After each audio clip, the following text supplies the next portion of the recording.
Olá pessoal, sejam bem-vindos ao curso de Projeto Elétrico com AutoCAD. Esta é a nossa aula de número 35. Nesta aula nós vamos falar sobre o DPS, o dispositivo de proteção para surtos. Antes de começar a aula, vou pedir para que vocês se inscrevam em nosso canal e, se gostar dos vídeos, não deixa de curtir, de dar um joinha, que isso vai nos ajudar bastante. Bom, esse aqui é o último dispositivo de proteção que a gente vai falar, né? Nas aulas anteriores nós falamos do disjuntor e do IDR. O dispositivo de proteção para surtos, que é o DPS, ele faz a proteção para sobretensão causadas por descargas atmosféricas ou manobras de circuito. Ok? Essas manobras de circuito são manobras feitas pela concessionária de energia, tá? Na alta tensão dela. A NBR 5410 obriga o uso de DPS para edificações alimentadas por linha aérea e que se situam em zona de influência externa AQ3. O que seria isso? Locais que têm pelo menos 25 dias de trovoada por ano. Praticamente em todo local, né? Se pensar em zona urbana, dá muito mais do que isso aí. O que seria um surto, né? Uma sobretensão? Aqui, pessoal, dá para a gente ver um gráfico, né? Essa parte, ó, toda essa parte aqui, ó, você percebe que a tensão está normal, ó, ela tem um valor de pico lá normal. Quando entra uma sobretensão na linha de energia, né, pode ser por intermédio de uma manobra ou por uma descarga atmosférica induzida, o que acontece? Ela vai entrar na rede da concessionária, ó, e aí o que acontece? Ela tem um pico, ela sobe, tá? Ela fica muitas vezes maior do que o normal. Então, se o normal lá na sua instalação é 127 volts, ela vai para milhares de volts. Isso aqui é por um tempo muito curto, mas se você não tiver proteção, é o suficiente para queimar os aparelhos, danificar seus aparelhos, principalmente equipamentos eletrônicos que são mais sensíveis, ok? Então, isso aqui é um surto, é uma elevação da tensão normal do circuito. Aqui tem uma foto dele, tá? De um DPS, para quem nunca viu, né? A primeira coisa que a gente precisa saber de um DPS, né, conhecer, para a gente fazer o dimensionamento, é entender quais são as classes de sensibilidade dele. Existe o DPS classe 1, tá? São DPS que você vai instalar em locais sujeitos a descargas de alta intensidade, desculpe, denominado por descarga direta. Isso aqui, pessoal, DPS classe 1, normalmente você vai pôr em local que tem SPDA, tá? Em local, o que é SPDA? É o para-raio. Então, se a sua edificação tiver um para-raio lá, você vai ter o classe 1. Se for uma residência, normalmente a gente não coloca, é muito difícil você ver uma residência com instalação de SPDA. Então, você dificilmente vai pôr um DPS classe 1 numa residência. Pode até pôr, mas é muito difícil, tá? E aí, para a gente dimensionar esse DPS aqui, classe 1, a gente vai ter que trabalhar com a norma NBR 5419, que é uma norma, ela tem um capítulo lá que trata só disso, tá? Então eu não vou focar muito aqui, que o nosso foco aqui é mais parte residencial, né? O DPS classe 2, você vai instalar ele em locais sujeitos a descargas de menor intensidade, denominada por descarga indireta. O que seria isso? Você tem uma descarga que bate em algum ponto e essa descarga ela vai se dissipando, né, na superfície, no ar, e ela acaba induzindo, né, uma parte dessa sobretensão, por exemplo, numa rede de energia elétrica. E aí ela entra para dentro da sua casa, né, através do seu padrão, através da sua ligação com a rede da concessionária. Tá certo? Essas descargas são menores, tá? Mas também são suficientes para danificar o que ela encontrar pela frente, tá ok? Depois aqui, então, o classe 2, normalmente você vai instalar ele em residência, num apartamento, tá? Em um local que não tem o SPDA. Onde que você instala esse tipo de DPS normalmente? No seu quadro de luz que você tem lá na sua casa, seu quadro de distribuição de luz, ou no seu quadro de distribuição de carga, né, que o pessoal chama de QDC, QDL, o nome aí não importa. No seu quadro de distribuição, tá, que você tem lá na sua residência. E tem o DPS classe 3, esse é menos usado, mas esse é uma proteção pontual, esse vai ficar lá no equipamento. Você vai utilizar ele para proteger o equipamento. Então ele é um DPS assim, vamos dizer, se põe um classe 2 lá no quadro, se ele não foi suficiente para absorver toda a energia, se chegar alguma coisa lá no equipamento, o DPS classe 3 vai conseguir escoar essa energia para a Terra.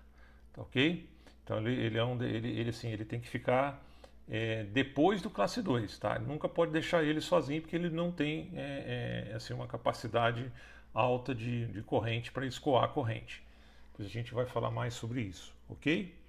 Aqui tem as fotos, né, só para ilustrar o que eu falei. O DPS classe 1 você vai instalar ele ou no padrão, tá? No padrão, ou então no seu QGBT, no quadro geral que você tem lá na sua instalação. O DPS classe 2, conforme eu disse, você vai pular no seu quadro no seu QDC, no seu quadro de luz que está lá dentro da residência. E o DPS classe 3, você vai colocar ele lá junto do equipamento. Normalmente você vai proteger, quando você usar o classe 3, ele vai ficar depois, né? Ele vai ficar montante do classe 2. Desculpa, montante não, né? A jusante, ou seja, depois, né, do classe 2. Então o classe 3 você vai pôr ele lá junto à sua televisão. Você tem uma TV lá muito cara, né? Lá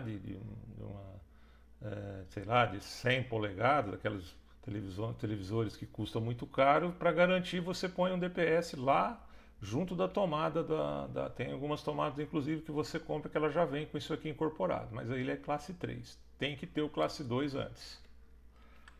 Vamos conhecer um pouquinho, né, das características técnicas e já vamos ver como é que a gente dimensiona. Lembrando que eu estou falando sempre dimensionamento voltado aqui mais com DPS classe 2 utilizado em residência, tá, pessoal? DPS classe 1 é um pouquinho mais complicado, você tem que usar a norma de SPDA, que é a 5419. Lá tem um capítulo só dele. Aí é uma outra aula, aliás, vai mais de uma aula, inclusive. Então vamos focar aqui nos DPS classe 2. Primeira grandeza, tensão máxima de operação contínua. A gente vai ver no DPS isso aí representado por UC. É a máxima tensão que o DPS pode suportar continuamente sem se danificar entre fase e terra. Na maioria das vezes o DPS fica ligado entre fase e terra. Ele tem dois terminais, você entra com uma fase nele e do outro lado ele vai para a terra. Quando a gente for fazer os diagramas, vocês vão ver isso lá com mais clareza, tá? Os valores que você vai encontrar por aí, tá? Existe assim, quase que um padrão. Esse aqui são os mais usuais, ó, 175, 275, 440. Esses dois aqui você não vai encontrar outro. Esse de 400, na faixa de 400, vai ter 440, às vezes você vai encontrar para 465, enfim. Só você vai ter que dar uma olhadinha lá no manual do fabricante, tá? Mas são os mais usuais. Se você olhar aqui no DPS, ó, é esse valor aqui. Vou dar um zoom aqui, ó. Opa! Isso aqui não estou conseguindo dar um zoom aqui. Não está entrando aqui, não sei porquê. Mas é isso aqui, acho que dá para ver, tá? Esse valor aqui de UC. No caso aqui, ó, ele apresenta dois valores, 175 e 275.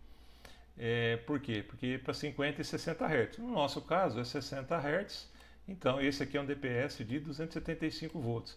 Esse fabricante coloca para 50 e 60. A maioria não coloca isso porque a nossa frequência é 60, não tem necessidade, tá? Então esse aqui é um DPS onde o UC é de 275 volts, ok? Como é que a gente dimensiona isso daí? Agora sim. Essa tabelinha aqui, a tabela 49 da 5410, da NBR 5410. O que ela fala lá? Ó? Ela te dá aqui aonde você vai conectar ele, né? Se é entre fase e neutro, se é entre fase e terra ou se é entre fase e PEN. Isso aqui são termos, né, que tem na norma.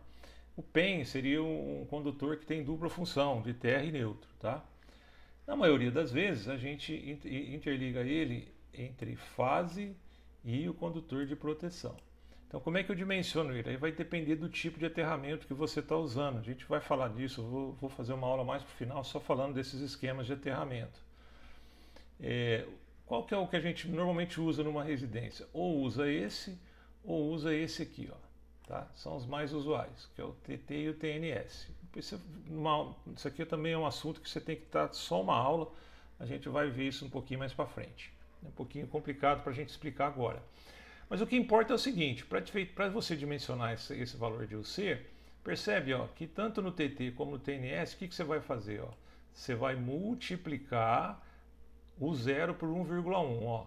Você está multiplicando a tensão zero por 1,1. Qual que é a tensão zero? É a tensão entre fase e neutro. Então você pega a tensão entre fase e neutro e multiplica por 1,1.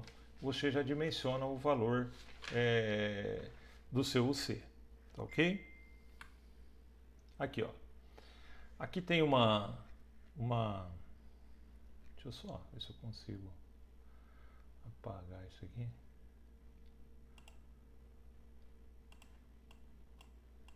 Fica meio estranho. Pronto. Aqui tem uma tabelinha que vai facilitar bastante para a gente poder estar dimensionando. Ó. Se a sua tensão entre fase e neutro, que eu coloquei fase terra, tá? Mas seria entre fase e neutro, for de 127 volts, a sua tensão C, o valor da tensão C que você vai especificar é de 175, isso aqui é valor comercial. Se for entre fase e neutro 220, você vai especificar o C de 275. E se a tensão entre fase e neutro for de 254, você vai colocar um de 440. Como é que eu cheguei nisso daqui? Se você pegar 127, você não tem que multiplicar a tensão de fase neutro por 1,1, ou seja, aumentar 10%? Se você fizer essa conta aí, ó, isso aqui vai dar 140 volts, tá? 140 volts, eu vou colocar um de 175, tem que ser maior do que isso aqui, beleza. Tá? Então esse cara aqui atende. Se você pegar 220 e aplicar 10%, multiplicar por 1,10, vão dar 242 volts. Então eu posso pôr tem que ser maior. No de 275, tá beleza.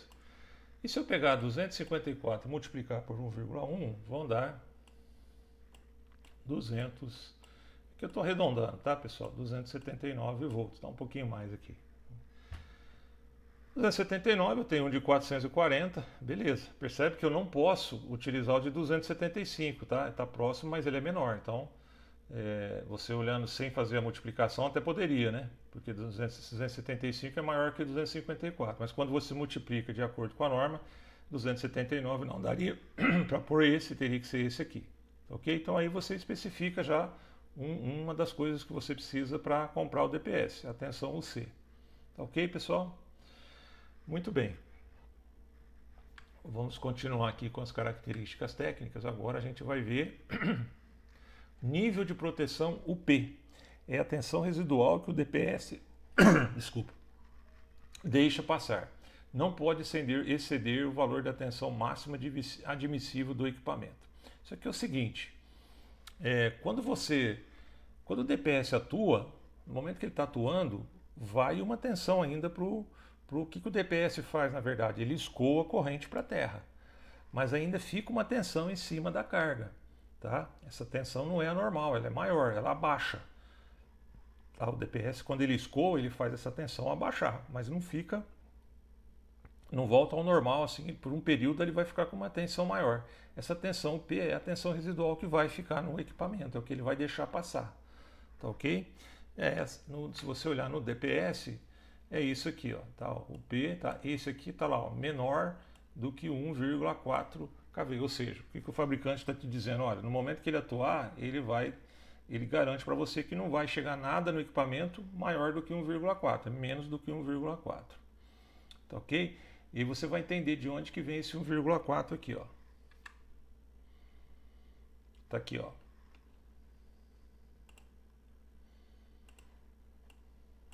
Essa tabela aqui, a tabela 31, também é da 5410, ela indica suportabilidade a impulso exigível dos equipamentos da instalação. Nós vamos focar, ó, aqui, ó, equipamentos de utilização, ou seja, são os equipamentos que você tem numa instalação, pode ser uma TV, pode ser um computador, uma geladeira, enfim, o que você tem lá na sua casa, tá? Que é então a categoria 2, ó. Nessa categoria 2, o que ele está te dizendo? Esses produtos são fabricados para suportar uma tensão de impulso, ou seja, um pico muito rápido, eles têm que suportar até 1,5 kV, 1.500 volts.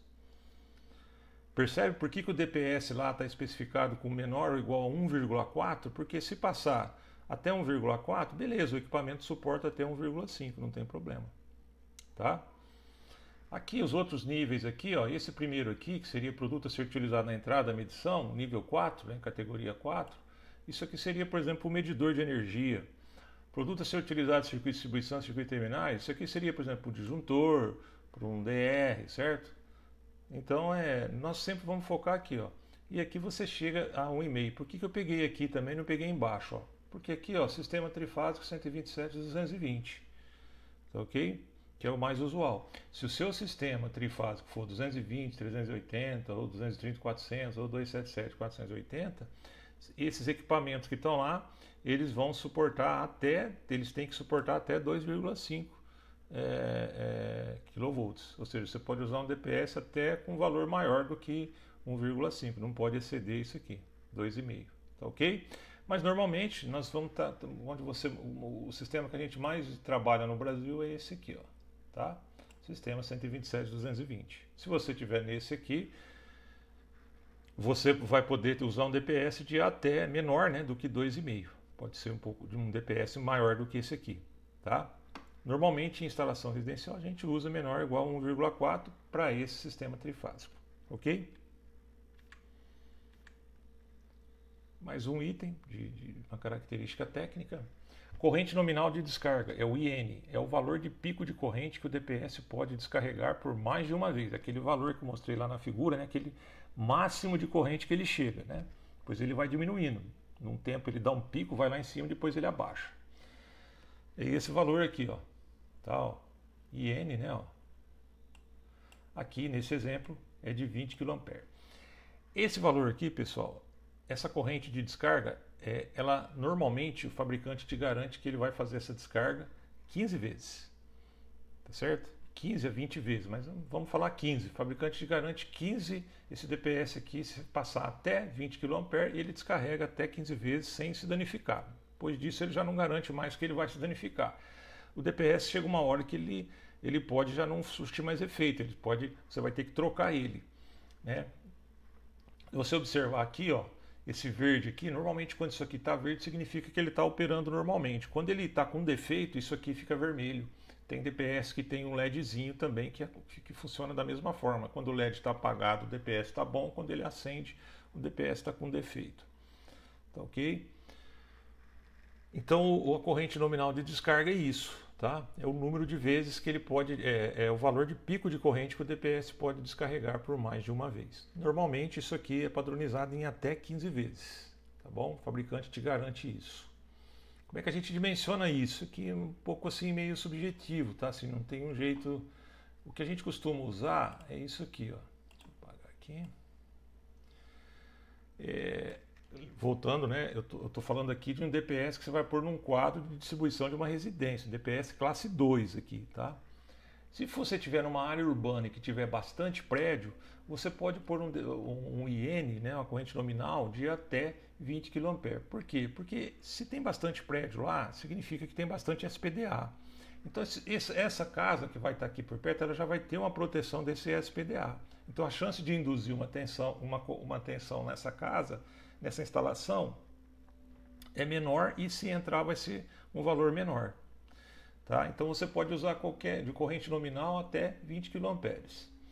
Aí você vai lá no catálogo do fabricante e você vai achar lá valores de 10, de 15, tá? Até 20. Se você estiver numa área urbana com poucos prédios próximos, ou seja, a corrente que vai ser induzida pode ser maior. Então aí a gente usa essa regrinha. Você vai pôr um DPS lá entre 20 e 40 kA. Tá? Se você estiver numa área urbana com poucos prédios, vai pôr lá entre 20 e 40, pode ser 20, 25, né? 30, 35, tal. Então, qual é o valor que você vai encontrar lá no catálogo, né, que esteja nessa faixa. Se for numa área rural, tem que ser maior do que 40. Normalmente o pessoal usa de 65 kA a corrente nominal, tá ok? E por fim, a gente vai ver aqui a corrente máxima, o I máximo. é o valor de pico de corrente que o DPS pode descarregar por uma única vez. Percebe que também esse máximo, essa corrente máxima também é um valor de pico de corrente que ele vai descarregar. O fabricante fala assim para você, ó, se você olhar aqui nesse exemplo, ó, quanto que é o valor? É 45 kA, ó, tá? Ele te diz o seguinte, ó, ele suporta 20 kA no máximo, até 15 vezes. Agora, se você tiver uma descarga maior que 20 e não for maior do que 45, ele vai descarregar uma única vez, o fabricante te garante. Mais do que isso ele não garante. Tá, ok? Então esse valor de máximo, ele é um valor para ser descarregado, um valor de corrente, de pico da corrente, apenas uma vez. Diferente do I nominal, que é até 15, até 20 vezes, aí, entre 15 e 20 vezes. Tá? O I máximo somente uma vez. Ok? Aqui eu tenho a questão da proteção. Você vai falar, poxa, o DPS ele pode ter um dispositivo eletrônico, né? É um dispositivo de proteção eletrônica, ele pode se danificar. Como é que faz para a gente proteger ele? Existem essas formas aqui que está na 5410, tá? A primeira forma, o que, que é? Você pôr um disjuntor antes dele. Aqui, pessoal, esse EI aqui, ó, isso aqui seria ou o seu equipamento ou a instalação, né? Normalmente a gente põe ele lá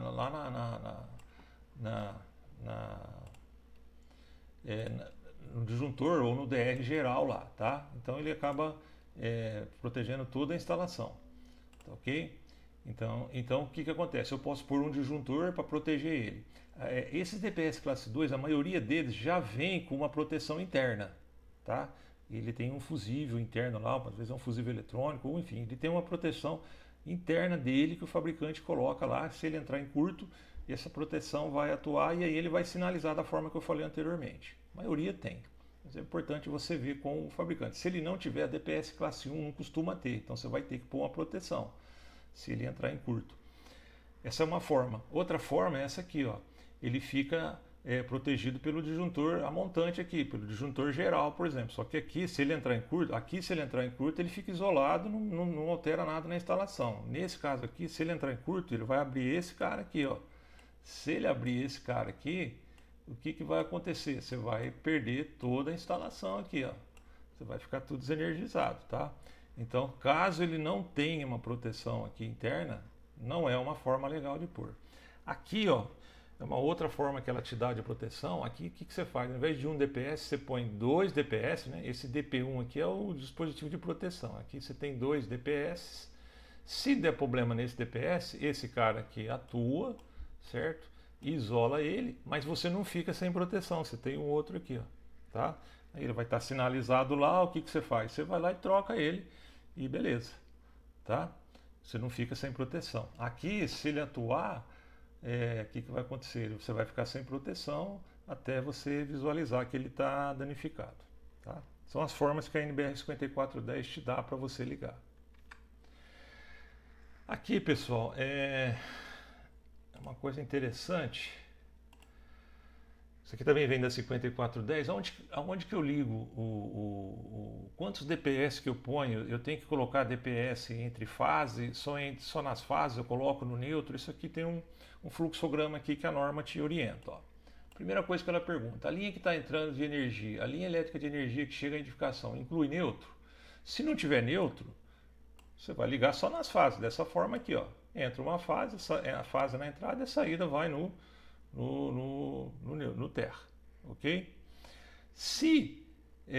Então isso aqui é fácil, né? Não tem segredo, só nas fases. Se tiver neutro, ó, você vem para cá. Aí ele pergunta: o neutro está aterrado? Se o neutro está aterrado, ó, você vai fazer praticamente igual aqui. Eu só coloco o DPS nas fases, eu não preciso pôr no neutro. Tem muita gente que põe. Vai dar algum problema? Não. Mas você está gastando um DPS a mais à toa, tá? Normalmente a gente vai cair nisso aqui. Normalmente o neutro do sistema de distribuição, ele é aterrado. Tanto em instalação residencial como em instalação industrial, ele é aterrado. Então normalmente você vai cair nisso daqui, ó, tá? Neutro aterrado, 3 DPS ligados entre entrada de fase, né? Uma na entrada, a fase na entrada e o neutro no seu... aqui esse termo BEP a gente vai falar também quando eu falar de sistema de aterramento. Mas é a barrinha de proteção lá do seu quadro, a barrinha de terra que o pessoal chama, tá? Aqui tem duas situações, porque esse aqui seria para um esquema TNC, esse aqui esquema TNCS. Mas não importa, porque o jeito de ligar é o mesmo, tá? E a outra opção que você teria era se o seu neutro não fosse aterrado. Aí você vai colocar 4 DPS. Ó. Por quê? Porque você vai ter que pôr um DPS entre o neutro e o terra. Pode ser dessa forma ou dessa forma aqui. Ó. Ela te dá duas opções. Tá? Normalmente a gente faz assim, não coloca no neutro. E se eu colocar está errado, não tem necessidade, porque se o seu neutro já está aterrado, se aparecer uma tensão induzida lá, já vai ser escoada. A corrente que ela vai gerar no neutro vai ser escoado para a terra, porque ele está interligado na terra. Tá certo? Está interligado no barramento de proteção. Beleza? Pessoal, essa aula era isso, tá? Agradeço aí a participação de vocês. Se ficar alguma dúvida, deixa aí nos comentários que a gente tenta responder. Muito obrigado pela atenção e até a nossa próxima aula. Valeu!